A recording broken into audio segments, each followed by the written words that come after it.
Salut, comment ça va? Moi je reviens d'une session complète au circuit indoor de Wittenheim au SAM 68. On a donc roulé bien sûr la Tamiya TT01 sur laquelle on voulait attaquer la phase 3. La phase 3 c'est brutalement arrêté, même pas à la fin du premier pack, mais on a déjà des différences extrêmes. Les images vont suivre, vous allez voir, ou sont déjà sorties, donc allez les voir. Vous allez voir que c'est flagrant. On va causer de tout ce qu'on a fait là-dessus. On a testé donc la petite W-Toy en brushless qui s'avère être décevante sur la VMAX, pas du tout ce qui est annoncé. C'est suffisant, c'est rigolo. De plus, ça sera pas trop mal pour la méca de pas avoir trop de VMAX. Les diffs se sont pas encore libérés, donc l'arrière avait été travaillé déjà. L'avant on avait laissé. C'est définitivement les plastiques qui coincent d'un côté du diff les uns dans les autres. On a ensuite quelque chose qui empêche cette voiture de fonctionner comme il faut. C'est un peu chaud à pied sur la moquette. On a du grip de fou, évidemment. Donc tout ceci n'aide absolument pas. On fera bien sûr un autre test sur le goudron. C'est bien sûr évidemment pas une machine de compète, c'est pas fait pour, mais on voulait voir quand même ce qu'on peut faire. Une petite machine comme ça, RT à 100 balles en brushless sur un circuit indoor, puisque c'est pas trop gros. Donc c'est pas tout à fait ça. L'ESP, il va falloir qu'on en cause de cet ESP parce que lui fonctionne à l'envers. Je l'ai enclenché pour voir la voiture quand elle glisse à droite, au lieu de corriger à droite et de repartir sur la gauche, donc elle va encore plus à droite. Donc l'ESP est clairement programmé à l'envers. Je pense qu'il doit être inversable. Si tu te dis il suffit de tourner le vario, non, généralement c'est pas comme ça que ça marche, donc on va voir cette histoire de SP si on a quelque chose sur la notice pour le calibrer ou le faire fonctionner de l'autre sens, hein, parce que là ça ne va pas du tout. Sinon les rigottes, une fois que tu as pris un petit peu le doigté, tout ça commence à aller, comme dit, c'est sur la moquette, ça accroche fort. À l'extérieur ça sera beaucoup plus simple à piloter, mais il va falloir y aller. La TT01, phase 3, nous avons donc pendant la phase 1, on l'a pris comme elle était. Phase 2, on a réglé les suspects. Et qu'est-ce qu'on avait fait encore? Le cerveau, je crois, et autre chose. Et la phase 3, finalement, on a encore durci le diff avant. On a trouvé des pneus qui lui vont très bien sur la moquette. C'est des roues HPI qu'on avait reçues sur une RS4. Et il n'y a pas de type, il y a juste écrit HPI Racing avec ce petit profil là. On le retrouve sur plein de petits pneus chinois, hein. Sur HPI ils ne sont pas allés les chercher loin. Ça, c'était pas mal du tout parce qu'on avait du grip mais pas trop. Ce qui fait qu'elle était beaucoup plus stable en virage. On a donc passé de l'huile de 1 million à l'avant, on n'a pas bloqué à l'avant, je ne suis pas fan de rouler complètement bloqué. Et ça va super. Alors, en 3S, je me serais sûrement amusé. J'ai fait le premier essai en 2S et on a le kit Racing qui a explosé au niveau d'un carran. Et c'est pas celui qu'on avait réparé provisoirement. C'est encore un autre. Mais quand je dis explosé, explosé. On a eu plusieurs morceaux. Donc c'est un peu dommage. Donc du kit Racing, tu peux utiliser la barre centrale. Le reste, tu laisses tomber. Tu laisses ta TT01 comme elle est. Sur TT02, ça va être le même sketch. Moi, je vais donc sortir l'électronique de cette machine puisque j'en ai besoin sur un autre projet puisque j'ai ici une de remotrice. Donc on va faire aussi un projet 4x4. Un peu plus moderne évidemment. Enfin quoi que j'hésite, il y a plein de caisses qui me plaisent. Quand j'ai vu la Alpine MK2 Kyosho, elle est belle. J'ai juste à mettre l'électro dedans et un tube central à lui et je suis parti. Je pourrais acheter le kit MK2 plus la carreau de l'Alpine. Il faut voir après ce qui est le plus ou moins cher parce que l'engin complet à 250 € par là. Voir ce que coûte une carreau parce que chez Kyosho les carreaux c'est pas donné. Voir ce que coûte une carreau peut-être, voir ce que coûte le kit puisqu'on a déjà l'électro. À voir.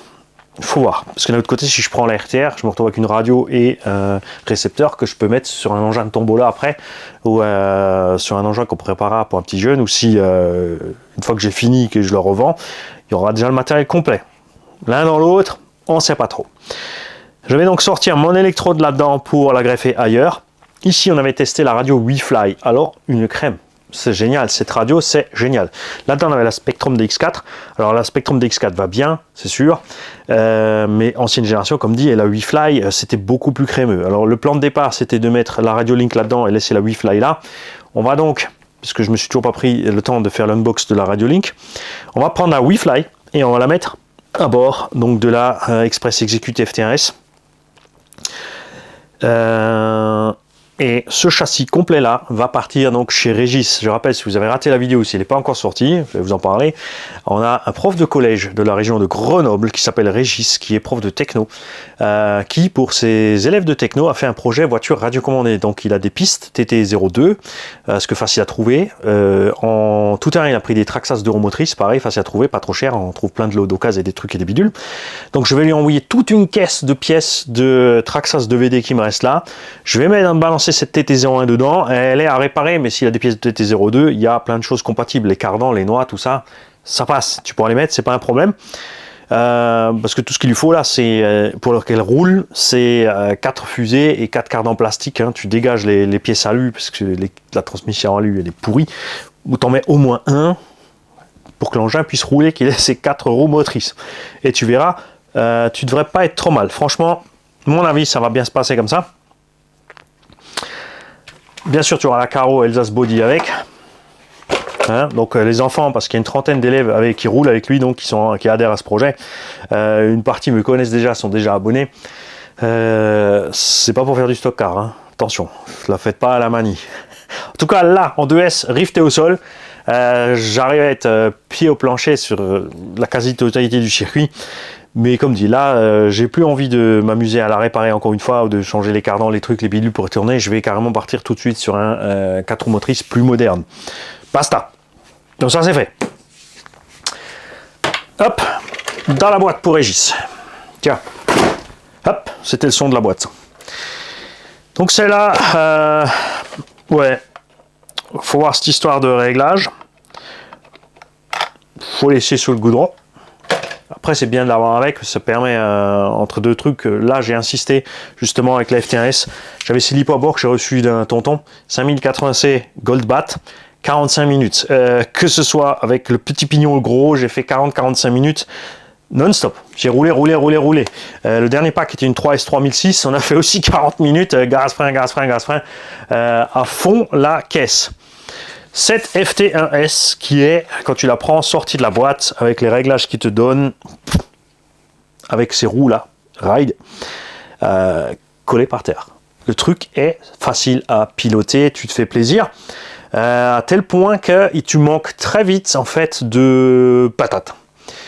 Avec le setup que j'avais, j'ai mis 3S, ça allait un peu plus vite, hein, on va dire comme si elle était en 2S avec un combo qui a du timing. Puis je rappelle qu'on a mis ici un combo dessus qui n'a pas de timing. Je vais donc prendre le combo de la TAM, enfin le variateur de la TAM qui a le timing, le mettre avec ce 17 tours 5 avec le timing, et on va mettre le timing. On va repartir sur le deuxième pignon que j'ai essayé. Je suis parti au départ avec du 23 sur 84. Après j'ai mis du 31 sur 84. Ça allait un peu mieux, mais on a toujours encore fait les 45 minutes. Ça veut dire que point de vue effort moteur, kékette, facile, surtout que on n'a pas chauffé. On est resté à 35 degrés, peut-être 40 degrés avec le 2S. En 3S, on est peut-être monté à 45-50, puisque j'ai mis le bout de mes doigts dessus. Je suis resté dessus sans problème après 40 minutes de run. On n'a pas mis d'aération, on n'a pas de ventilo à bord. On était indoor avec 21-22 degrés dans la salle. Donc, folie. On peut pas dire autrement. Ce qui veut donc dire qu'on peut augmenter le ratio de transmission tranquillement. Et j'ai ici encore un petit pignon de... maintenant ça c'est du 30... Si, c'était 37. Ouais, c'est 31 ou 37, parce que le chiffre il est un peu bizarre. Là, ça serait un 7, là c'est un 1. Je pense que c'est un 31. On verra ce qu'on a en pignon. Mais avant justement d'augmenter le ratio, on va mettre le variateur avec le timing, parce que là on est à 0. Timing du bas c'est 11, sur la TAM on a ici un timing à 27 degrés, c'était pas un problème non plus, donc on va commencer à moitié du timing, ensuite on va mettre le taquet du timing pour rester en 2S. J'ai trop de grip à l'arrière, franchement c'est trop, il me manque un poil de direction et avec le grip en trop à l'arrière, c'est pas jouable, hein. Je vais virer ça. Malgré que la piste s'est détériorée pour les pilotes pro qui étaient là-bas, qui avaient des petits problèmes de glisse à force parce que la moquette fait une tonne de poussière. Pour ça, je ne l'ai pas encore nettoyé, je voulais vous montrer. Hein, parce que les gens disent toujours ouais, outdoor tu salis tout, indoor ça reste propre. ouais, regarde ça, regarde, c'est de la moquette. Il y en a partout. Alors à l'avant ça va puisque tu moulines donc tu l'arraches, mais à l'arrière elle se colle sur le pneu et en fait je suis en train de gagner du profil. Mon pneu, et si j'enlève pas la moquette, mon pneu va être de plus en plus grand et je vais gagner du profil. Évidemment on va les inverser. Hein. Très content de ces pneus ride puisque niveau de l'usure, après donc 3 fois 40 minutes on va dire, pas pousser le bouchon, enfin en gros 2 heures de run quoi, plus que 2 heures. Si, 2 heures. Disons 2 heures de run, on élimine la partie où on roulait tranquille avec une TT, avec une Tamiya full stock charbon, où on se suivait pépère. On va en rester là. Et je te confirme, alors le pignon que j'ai mis dessus, si c'est 31, pardon, excuse-moi, là je suis en 31,84, et on n'est encore pas, on était de loin pas aussi rapide, puisqu'il y a quelqu'un qui est venu avec une traction aussi, qui avait un 17 tours 5 aussi, avec un autre étagement, il était quand même beaucoup plus rapide en Vmax, hein. Donc là, on n'a toujours pas encore essayé le traitement, parce que ce que je veux voir, justement, là, je me suis habitué à la machine. On a fait les 3 packs entiers sans traitement, on a joué avec Expo Gaz, frein, machin, pour s'habituer un petit peu. Et prochaine session, avec Jean-Mi, le président du club, qui m'a dit viens rouler avec moi, j'ai aussi la traction, et je te ferai le traitement, comme ça tu peux tester le traitement, pour montrer aux gens la différence entre pas traité, traité. On aurait pu le faire tout de suite d'un pack à l'autre, mais j'ai préféré m'habituer, il faut de la patience hein, pour faire les essais, m'habituer à la machine, pour que la fois où j'aurai le traitement dessus, on voit réellement la différence. Donc ce qu'il va falloir que je fasse, c'est faire glisser mon arrière, pour mon style de conduite. Là on est vraiment trop rifté. Alors il y a une solution, qui s'appelle mettre l'angle de pincement variable. Le système est simple, tu utilises 2 portes fusées avant. Ah mais du coup, si oui, 2 portes fusées avant.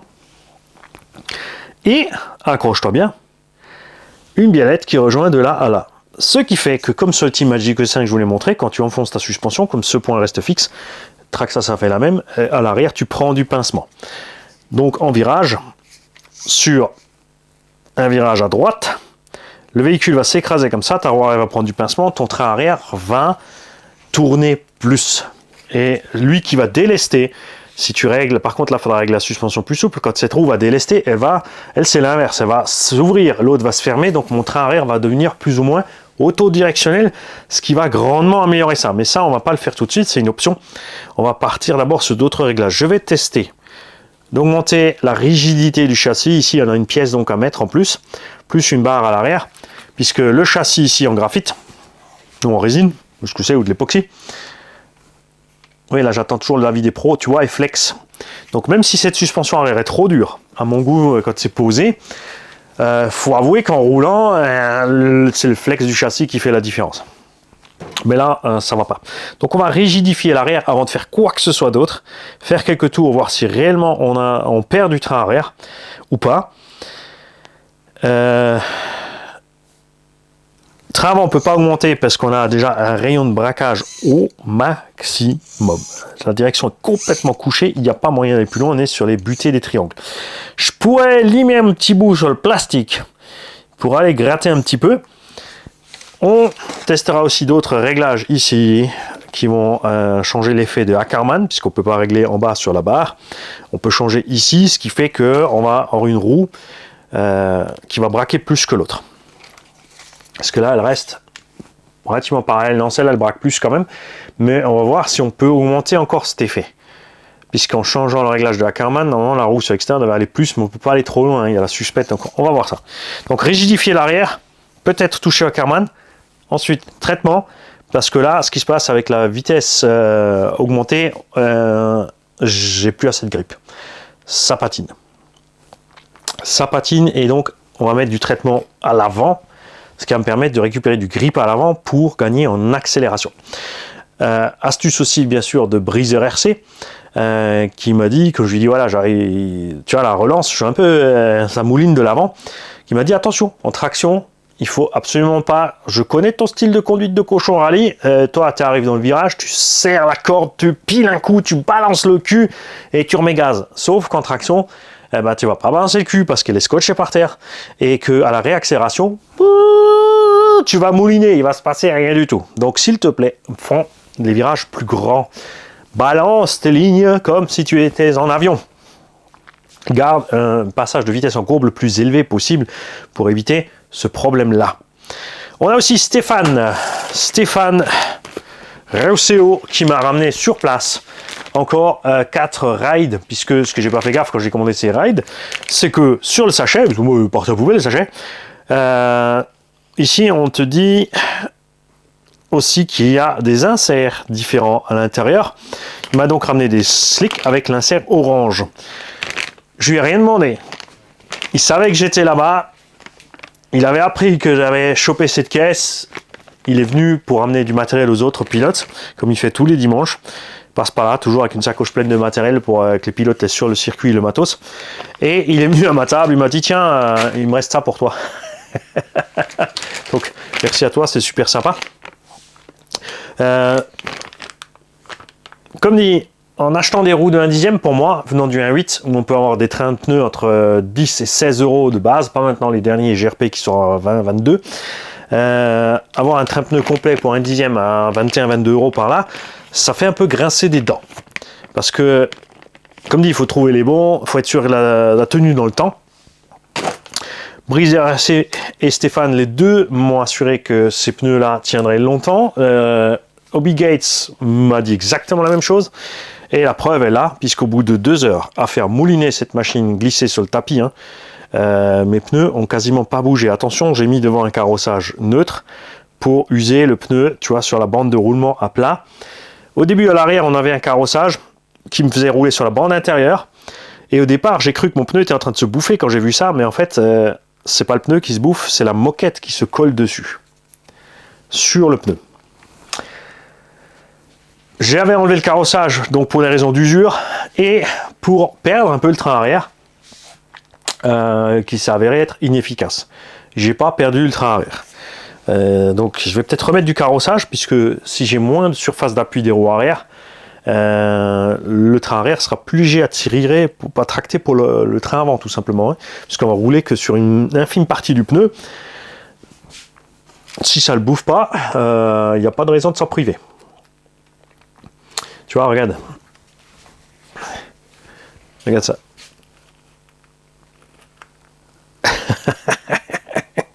Mais en dessous, mon profil va super bien. Ça sont donc les choses par lesquelles nous allons commencer. On fera ensuite, à nouveau, je pense, 2-3 packs pour voir les différences. Donc, avec le timing plus de Vmax, avec le châssis plus rigide, ou sur place, sinon on fera les réglages nécessaires pour perdre ce train arrière, ou essayer d'autres pneus, des pneus peut-être plus durs, à voir. Après, évidemment, c'est toujours le même problème. Quand tu as un type de jante d'une certaine couleur, un certain modèle, tu aimerais bien avoir plusieurs duretés sur les mêmes jantes. Là aussi, Breezer m'a appris que les pneus sur jantes chromées ont une autre mousse à l'intérieur. C'est un peu plus dur, mais après, j'ai pas envie d'avoir les jantes chromées derrière et les blanches devant. Tu te dis, hein, oh, commencez pas, les gars. On va trouver une solution pour faire glisser, vous en faites pas. Et là, attention, c'est spécifique moquette. Bien sûr, on verra ce qui se passe quand on sera à l'extérieur au SAM 68 de Manspack. Comment ça se passe sur le goudron. On essaiera aussi plusieurs types de pneus. Donc, les mecs qui maîtrisent le sujet, donc Stéphane, je sais que tu es abonné, que tu passes dans les coms, Breezer RC, tout le monde. Warthog aussi.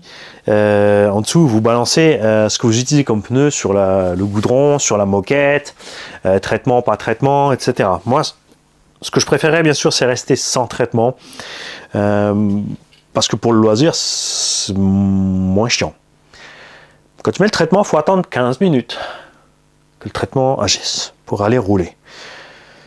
Ça, j'ai pas spécialement envie. Ensuite, je fais des sessions de run de 45 minutes. Le traitement ne tiendra pas 45 minutes. D'un autre côté, si je m'arrête toutes les 15 minutes, le traitement tiendra une course de 15. Moi, je peux me reconcentrer parce qu'on a remarqué quand tu roules 45 minutes d'affilée et quand, par exemple, ou quand tu fais une pause, tu fais juste une pause de 5 minutes, tu reprends, ça va déjà beaucoup mieux. D'un autre côté, si tu fais des sessions chaque fois d'une heure ou deux, tu t'entraînes aussi.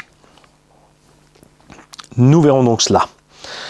L'idéal, bien sûr, c'est de trouver aussi des collègues qui roulent aussi 45 minutes. C'est comme ça, on peut se tirer la bourre pendant 45 minutes. Là, ça va être chaud. Donc, plein de tests à venir avec cette machine qui est absolument formidable. Prix d'achat 150 € le châssis, 20 € le train de roue. On a arrondi, hein. Là, on arrondit un peu au-dessus ou en dessous. On va tout arrondir au-dessus après. Carrosserie, ça dépend de ce que tu prends. Tu as des carrosseries entre 20 et 30 euros. Une seule petite couleur en dessous, vite fait, si tu veux. Bon, ça coûte quand même vite 8 euros la bombe. On peut peut-être trouver des carreaux chinoises déjà pré-peintes ou n'importe. Après, elles seront peut-être pas aussi solides. Là, on parle pas d'efficacité. Hein. On parle de partir sur une base pas trop chère. Combo Robitronic de base, 70 balles. Donc 2,20. Les pneus, tu les trouves les moins chers aussi, c'est sûr. Mais c'est le poste où je t'invite à pas économiser. Donc on sera à 2,40, 2,70. Ça chiffre vite quand même. Hein. Tu vois, tu arrives quand même vite fait à 350 euros pour faire marcher cette bécane. Faut qu'on trouve une solution. On peut partir sur un combo MH. Donc 25 euros et 25 euros, ça fait 50 euros. Ceux qui ont des trucs et astuces pour des pneus qui tiennent bien et qui sont moins chers, lâchez-vous aussi dans les commentaires. Enfin bref, tout ça pour te dire que ça grimpe vite, même si c'est de l'entrée de gamme. Ce qui est assez fou, puisque pour 350 euros, tu as une Obao Hyper VT 4S RTR qui roule plus vite. Oui, il faut les accus. C'est sûr que là, avec 2 accus, donc sur Amazon, tu trouves une paire d'accus comme ça pour 45-50 euros. Faut le dire. Ça fait 25 euros la batterie, c'est ridicule. T'es parti 1h30 dans la VT. Avec ces 2 mêmes accus, tu vas faire 15-20 minutes. Budget pneus. Sur la VT, tu as un problème, c'est que tu as des pneus fournis qui sont pas top. Donc tu vas devoir acheter aussi au moins 35 euros de pneus en plus. Tu vois, ça grimpe, ça grimpe, ça grimpe. Et ça dépendra surtout du terrain dont tu disposes. Pour la version 4x4, je vais voir ce que je vais prendre. De préférence, j'ai envie d'un châssis avec une transmission par cardan. Parce que je roulais dehors aussi. Et les courroies dehors, c'est... J'ai essayé, le son ne me sied pas. Le moindre petit truc qui passe dedans lui pose problème, même une feuille. Une feuille, ça passe dans la courroie, ça pose problème quand tu es dehors. Ben oui, parce que moi je roule dans l'herbe aussi, hein, je fais du rallye. Donc je préfère avoir une transmission par cardan. On va chercher aussi des engins, bien sûr, on a déjà testé les Carten, c'est peut-être le moment d'en reprendre parce que là on a des terrains plus adaptés. Mais on a déjà testé Carten, donc j'ai vu une autre machine d'une autre marque qui a donc un cardan central en plastique, mais qui fait le boulot avec des diffs flottants. En fait, tout c'est fermé, ça me plaît aussi. Budget sympa aussi. La Kyosho MK2, valeur sûre. Un peu plus cher par contre. Et qu'est-ce que j'ai vu encore? Ensuite, j'ai vu MST XX Rally. Là, on est à 200 euros le roller. Par contre, on a une transmission 4x4 avec un moteur à l'avant. Amorto hydraulique, roulement à billes, tube de transmission alu au centre. Ça me plaît beaucoup. Parce que du coup, on a du 4x4 avec le moteur devant, donc le poids devant aussi. C'est ce qu'on fait aussi en GT8. On a le poids devant. C'est le train avant qui est... le train arrière ne fait que suivre l'avant. Et être juste pour la motricité sortie de virage par rapport aux tractions. Et Tamiya XV02 Rally avec la suspension haute, ça me plaît aussi, mais pareil, 200-250 euros. Un roller de Obao Hyper VT à poil vaut 250 euros. Ça me pose problème. Tu vois, ça coince. Je sais pas trop. Donc je cherche un truc dans les 150 euros par là, en 4x4 avec cardan. Comme dit, j'ai 3-4 idées. Si vous en avez d'autres, balancez-moi ça. Ça ne veut pas dire que je vais le faire. Moins de rayons de soleil, je serai dehors. Je vais peut-être faire autre chose. On fera peut-être ça l'année prochaine. Donc, aussi, si je peux commencer le projet cette année, et ensuite on pourra les ranger tout l'été pour les ressortir au mois de septembre quand la piste indoor va réouvrir. Bon, après, transmission par cardan, comme dit, je pourrais rouler dehors aussi avec les copains au Sam 68 à Manspack. À voir, à voir. Le seul engin à courroie qui me revient en tête, que j'aurais envie de prendre, je l'avais déjà remis dans le panier au moment d'acheter celle-là, c'est une Obao EPX. Faut savoir que tu peux mettre ces mêmes roues dessus, une carreau de GT. Alors tu seras plus lourd, attention, puisqu'on est plus sur une conception des anciens Nitro 2.5 indice que sur ce genre de base hyper légère là. Et encore, hein, là on est relativement lourd avec ce que j'ai mis dedans, mais on peut économiser comme dit sur l'accu et encore sur la visserie et tout. On peut vraiment rester dans le kilo 200, je dirais. Là on est 1 kilo 450 équipé avec ce que j'avais dedans. Il y a moyen de sortir 1 kilo 2. Attention, trop léger c'est pas forcément bien. parce que tu vas perdre l'appui au sol. Il faut quand même de la masse en bas, les châssis étant très légers là. C'est pour ça que les indices pour moquette, souvent aussi, les engins de compétition type X-Ray utilisent un châssis alu pour garder la masse en bas sur les pistes moquettes qui ont extrêmement grip par rapport aux pistes bitume extérieures. Tu vois, toutes les choses qu'on arrive à apprendre hein, avec des pilotes de compétition super sympas comme Phileas. Et donc je vais voir ça. Un petit EPX là, même, tu vois, la carreau de camion, j'aimerais bien une autre dessus. D'un côté, ça change un peu d'avoir le camion au milieu de sa piste avec les boudins du camion en plus. On sait en plus que cette transmission tient 3 et 4S sans problème, avec un gros moteur. Ça peut être funky aussi. Le module est gros, donc même à l'extérieur, ça passera bien aussi. Je sais pas trop. Tu vois, j'attends dans vos commentaires des idées, les gars. Donnez-moi des idées.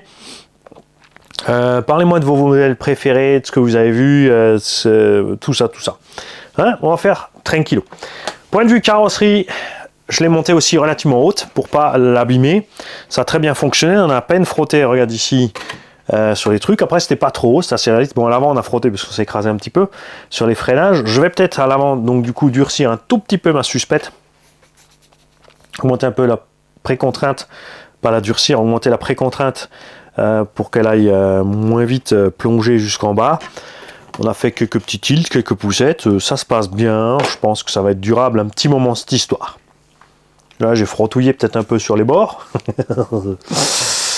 Et voilà. Les mecs, je le répète, ça y est, il se dirige encore sur la caméra pour éteindre. Je vous attends dans les commentaires pour partager vos expériences dans ce domaine-là. Salut. Et j'ai oublié un truc, c'est pas grave, on fera demain.